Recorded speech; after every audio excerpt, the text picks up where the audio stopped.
Hello everyone, welcome back to another video. My name is Matthew and today we're doing another figure review. Today we're doing another figure review, a figure review on the Bootleg NECA Shin Godzilla. Now, automatically, I can already hear people asking, why did I buy the bootleg instead of the original figure? Well, to summarize, I've been trying to get the original for years now, even before NECA lost the license. And honestly, it doesn't help that they lost the license eventually, and it just became super difficult to find one for resale that was actually worth the purchase. And eventually I just said screw it and just bought the bootleg instead after seeing some in-hand pictures of the bootleg and actually it being somewhat good quality. Somewhat. Not the best quality, but somewhat good quality. Because I don't want a Shin Godzilla that's just gonna be another Bandai vinyl. They're gonna cut the articulation here, here, here, and here. And pretty much like speaking, it's almost one-to-one as far as the articulation goes. But let's go ahead and take a look at the Shin Godzilla that I have anyway. Starting off with the Sculpt Paint, it's actually pretty good. Like, I'm shocked at how good it looks overall. Starting off, we have the molding on the head, which actually looks really good. The eye paint is really well done, especially for a bootleg, and the teeth are actually really well painted. I'm again shocked. I thought this was going to be like one of the most sloppiest thing known to mankind, but surprisingly, it's not. Taking a look at the mouth, actually, you can kind of see the membrane. It's very thick and very red, and especially like it's just very meaty. Of course, there's not much of a paint transition from the black to the red, but it does look really well done, especially because you got the wash there. Also, the spines on the back here, they're also decently well painted. You got like the black kind of tips and then the orange red base. And then you kind of have like the black and kind of like the red wash where it would be primarily glowing on the chest. Because here in the movie, this like rib part of it really glows in the movie. So it almost looks like it's about to glow in some instances, even though I think that's just more of a paint oversight, the fact that there's not too much paint there. But honestly, it looks really well good. And of course, the eyes are still rolling back to the eyes. They're still standardly painted off to the side, like Shin Godzilla really was. Moving on down to the chest, this is my favorite part of the figure as far as like sculpt and paint wise, because even if this is a bootleg, they nailed it. They really nailed how it looked in the movie because it was black and had red in the crevices and kind of made it for a very even but uneven look, if that makes any sort of logical sense. Because you can actually see all the individual like little crevices and details folding out in there because you kind of like got this one where kind of like waves out and then you got this one this where it looks very skeletal and it looks very nasty and it honestly again looks really good. And I'm again shocked at how well it looks. The hands, I will say, are a bit on the more simple side, but still have some really good like red painting, and the sculpting is really well done on this thing. And again, like so much of it is so well done, especially with the red mixed in there. And before I forget to talk about the mouth, the gum paint is a bit iffy. On one hand, you have like a pinkish magenta kind of color, while the red membranes are still plainly noticeable, but the black in there kind of looks good. When we take a look at the legs here, they're actually still carrying over the same sort of sculpt and detail that you find on the rest of the body, featuring a black base with red wash throughout it. And while it's not as clean looking as the body itself is, it still looks rather nice. And honestly, it almost looks blue in some areas. Very eerie and very similar to that of the NECA 94 Godzilla from years back. Ooh, the nostalgia. But something I also want to point out is actually the claw paint, which on my copy of the bootleg Shin Godzilla, it's actually, you can't really see it well on camera. Maybe if I like dull down the brightness. There you go. It's actually done decently well. I got a bit of nicks on mine, but it's no biggie. And I also love how it's like really encaved in all the crevices and paint. And funny enough, mine actually, hold on, I'm just going to show on this side. Mine actually doesn't have the copyright info on it, which I find interesting because my other bootleg Godzilla that I just got yesterday does. or forgive me, 2 days ago. Wow, time flies by fast already. And the last part, well, not the last part, second last part, we're going to take a look at the tail, which I honestly got to say, in all honesty, this is the best Shin Godzilla tail I think I've ever seen. And I know that sounds weird, but let me explain. The the position of the tail is very neutralized, like the movie was. Kind of how it goes down, goes back up, kind of swerves back down, then goes up right again. That is honestly a really cool pose, and I like how they implemented it into the actual NECA Godzilla figure. I will say that there's a bit of a light wash of red when it comes to the red paint apps, and it's kind of like, it's a bit uneven because there's barely any sort of like actual paint. On this side, it's actually kind of got some more red paint, which I do think could have been utilized a little bit better. And unlike the original one, well, the original Shin Godzilla and the Atomic Blast version, which I actually do have, that's not a bootleg, this one actually keeps its tail up, which I do like. But I also got to address the little Cheeto chunks. I think that's their attempt at bone. But then again, what's all this? Also, that is hard. Also, something I'd also like to point out that's actually kind of funny is I think they took the body of the original Shin Godzilla NECA figure and put the tail of the Atomic Blast figure on there and called it a day. Why? There's a hole right at the tip. I don't think the original one had it, and if it did, well, I mean, it wouldn't make sense because that wasn't engineered for the Atomic Blast version. But what's funny about that is, it's spoilers about the accessories in comparison, but that means this guy would be actually compatible with the tail beam. But next we're going to talk about the dorsal plates. The dorsal plates are the most meh part about it. It's because the red base is actually really well done, but I think they actually kind of hammered it in a little too much. While the tips of the plates are a bit more black. I don't know why I'm trying to struggle to say the word black, but also has a bit of like reds on the outlines, and it's very faded as far as like the detail goes, while everything else actually has some form of great detail. So why they didn't like do the detail work that's like more found on this one or on the body versus the spines is beyond me. But it still looks actually kind of good, and you can kind of see like a bit of almost pink, almost like what they use in the mouth. So it's almost like they wanted to use some sort of pink there, but decide not to because, well, it's not the Atomic Blast variant. And it honestly does look good, to at least some extent. The fins look really well done. I like how kind of flexible and meaty they do look. And honestly, I've got nothing but kind of high praise for the fins. They do look a little meh as far as like the size. I think they're a bit on the smaller side as far as like the actual figure is. But on its own, it's actually really, really, really well done. So overall, for Sculpt Paint, it's not bad, honestly. I was really shocked at how good it was because when I saw some other, like, people's pictures of this thing, it was red. Like, it was not like this, it was red beyond belief. So I made sure to pick the right one from Ali, and I'm really well happy with how the paint and sculpt turned out. I definitely think it could have used a tiny, teensy bit more red, like not overly red how some other copies are of the bootleg Shin Godzilla, because there are multiple bootleg Shin Godzillas from various different sellers and bootleggers online. But for the one I got, I'm very surprised as to how it turned out, and I'm honestly really happy with how this thing is. But really on its own, only a few bit of issues, but nothing that maybe like the best customizer in the world can do. Alright, now time for articulation. Now, here at the head, it is plugged into the body on a ball joint, so we do have some pretty fair movement here. It's nothing like too spectacular, but we can look up about that bar, down about that bar, left and right, and can twist and turn, all that jazz.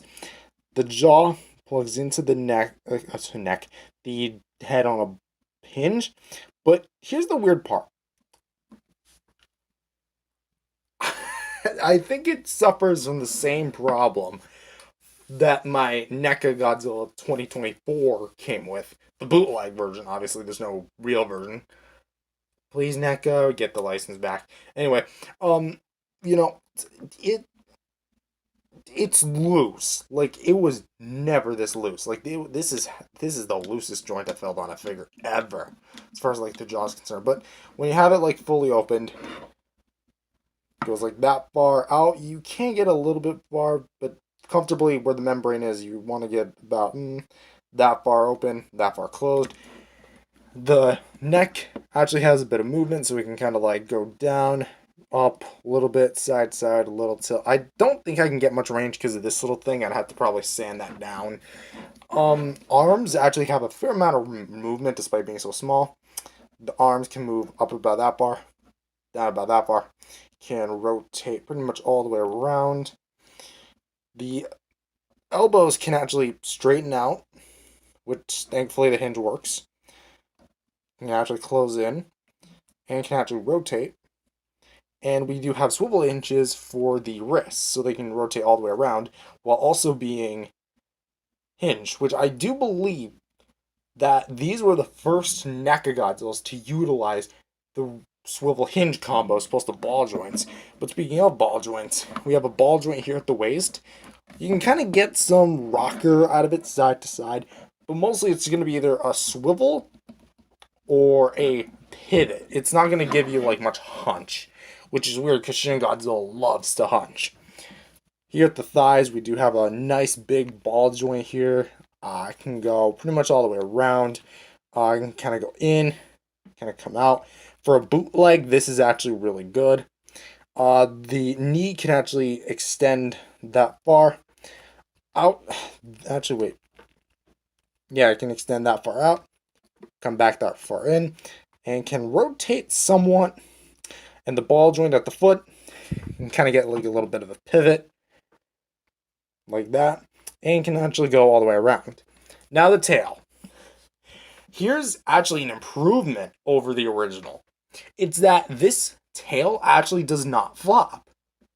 And I honestly think it's because of, one, a harder plastic, and two, the tighter sockets. However, the tighter sockets came at a cost. We'll talk about that in just a sec. But here we have 1, 2, 3. Come back to 3 pretty soon. 4 and 5 ball joints at the tail. No, this is not a 6th. Not even on the bootleg is it a 6th. So, as you can tell, it is certainly a decently posable tail. We can go kind of rotate at all the segments. We can kind of flex it to this side kind of come down if we really want to. But mostly it's going to be primarily in this stance. Now, why is it a bit of a problem that it's also so tight? Out of the box, well, there was no box. Well, out of the packaging, I should say, this was impossible for me to get in. I had to, even after using hot water, I still couldn't get this in. It took the combination of me doing the hot water trick 3 times, sanding it down to like get the socket to where it was like gonna fit at least to some degree, and boiling water, which I would never use on a figure unless if it's a last ditch effort, and finally got it on.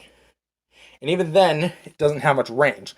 In fact, I'm kind of embarrassed to say that the Playmates Shin Godzilla V1 has more range than that, at the same exact peg, mind you. So, unfortunately, it doesn't have as much range as the Playmates one, but, I mean, say that be. So, overall, for posability, it's identical to the original. As in identical, they basically just stole everything. Although I do have some QC issues, it's nothing, like, overly dramatic. Now, next I want to go on to accessories, since I did mention this before, but I mentioned that the Shin Godzilla bootleg actually can use the Spitfire version of this guy's tail beam, since the original didn't have a peg hole, but the sculpt for this one, it's kind of hard to see, but actually does. It's right where my thumb is. Right there. And in the same exact spot on the bootleg, that's actually where it is as well. Come on, try to get that camera focus. There you go. So you can kind of see the hole. Here I have the tail beam accessory. If you want to know how you can tell, the tail beam is slightly shorter than the original, or the Spitfire is. And it can actually plug in. It doesn't plug in all the way to be expected, but it does plug in. So if you wanted to use it, I mean, hey, the option is there. And just for a bit of size comparisons, because we just had him right on the shelf, here he is with the original NECA Shin Godzilla, but the Atomic Blast version. And as you can tell, there's a lot of similarities as far as the red and black wash goes. I'm honestly kind of surprised how well they compare. As far as like the teeth paint is concerned, that there's no competition. But everything else, like as far as the application goes, like the spines, the tail positioning, and the articulation, the overall quality of the sculpt, it's actually kind of similar, like vastly similar. The only real sculpting thing that I see a major downgrade is the spines. These are kind of pointy, they're still rubbery, but these ones are a bit more smaller and dulled down. I mean, you can kind of obviously see it, but really no one would notice that until you pointed it out. So I'm very surprised as to how well these two compare. And for the next size comparison, here he is with the Playmates Shin Godzillas featuring V1 and V2. And ironically enough, all of them share the same spine mold. And I guess while we're here, let's like brush you off to the side. It's kind of weird to say that this one's official, this one's not. But then again, he's official in my heart. And quality wise, I have to say he's better than him. That's just how crummy of a figure overall this is, but he's official and he supported Toho when I bought it, I guess. And here he is with some other Shin Godzillas I have with the Bandai Movie Monster Series Shin Godzilla and the Bandai Movie Monster Shin Godzilla Bootleg. Movie Monster Series Shin Godzilla Bootleg, that is. And now seeing it, the spines application are very similar. Smaller fins and blood red accents. They reuse the spines. And there he is with the previous figure acquisition, or my latest review prior to this one, the Godzilla 2024 Evolved NECA Bootleg, which, no, unfortunately this beam does not work with this Shin, but I mean, what's the point if you had the Spitfire, right? And here he is for the final size comparison between the NECA Godzilla 2014, still my all-time favorite figure in the entire collection, and the Godzilla 2004 Playmates from the Toho Classic Series the series, the 6-inch version, whatever. And so overall, what do I think of this figure? It's good. I'm honestly gonna say it's a good figure. That being said, is it good to support bootlegs? No. The only reason I got this was because I want to complete my NECA figure collection, but I gave up on trying to find a resale for the Shin Godzilla for an affordable price, and that's actually worth it. Because I am not going to pay almost Monster Arts level prices for a toy that was sold at Toys R Us, Targets, and Walmart back in 2016 to 2020. I refuse on so many levels. That was only $20, by the way. That being said, the bootleg still serves its purpose. It's actually really well sculpted because it uses the figure sculpt of another figure. It uses nice paint applications in most areas. They're really well applied.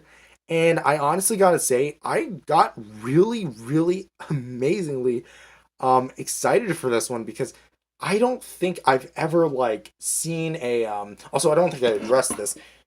There's no bendy wire in the tail. Just the look. It's entirely sealed off. Like you can kind of see the 3 squares as to where the holes would have been. So I just want to get that out there. But anyways, back to the end. I was really excited to actually see this thing in person, even though it was a bootleg. And, you know, I honestly hope that I can snag down the 84, the 2001, maybe the bootlegs, and eventually the 2003 Tokyo Hyper Mesa Blast version, and I can finally end my NECA collection because I'm only 3 figures away. But that being said, I only recommend this to people that cannot find the Shin Godzilla figure for the original. Why? Because either way, your money's really not going to Toho or NECA regardless if you buy the bootleg or not, because they're not in retail anymore, and they are at the mercy of the aftermarket. And we all know eBay scalpers just love jacking those prices up. Like, I could take my mint condition NECA Godzilla 2003 and jack it up for like $150. Someone's gonna probably be that desperate to buy it. But no, I'm not that type of person. But anyways, moving back to Shin. Thank you guys for watching. I do recommend it if you guys don't have Shin. If you guys liked it, definitely subscribe to the channel. Believe in Jesus. Accept him as Lord. Spread the gospel. And I'll see you guys in the next video. Peace, everyone. God bless.